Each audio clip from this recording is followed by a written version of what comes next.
бинандагони гиромӣ, ин навбат мо дар барнома ба Осорхонаи миллии Тоҷикистон назар меафканем. Масоҳати умумии Осорхонаи миллии Тоҷикистон зиёда аз 24 000 метри мураббаъро ташкил медиҳад. ҳар як нафар шаҳрванд чи аз Тоҷикистон бошад ё берун аз он вақти вориди Осорхона мешавад, худро дар таърихи пурғановати халқи тоҷик мебинад. ҳар як бозёфт, ёдгории кӯҳан, китоб, танга, асбобу олот, либос ва ё дастоварди замонҳои гуногун дар Осорхона бо усули махсус нигаҳдорӣ мешаванд. зиёда аз 58 000 тамошобин аз Осорхонаи миллӣ дидан намудааст. яке аз аҷибтарин экспозитсияи толори шӯъбаи табиат ин дарахти сангине мебошад, ки аз сангҳои қиматбаҳои Тоҷикистон сохта шудааст.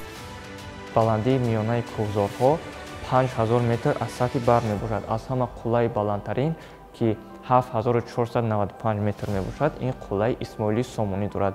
Осорхонаи миллии Тоҷикистон на танҳо барои сокинони кишвар, балки барои сайёҳони хориҷӣ низ ҷолибияти зиёд дорад.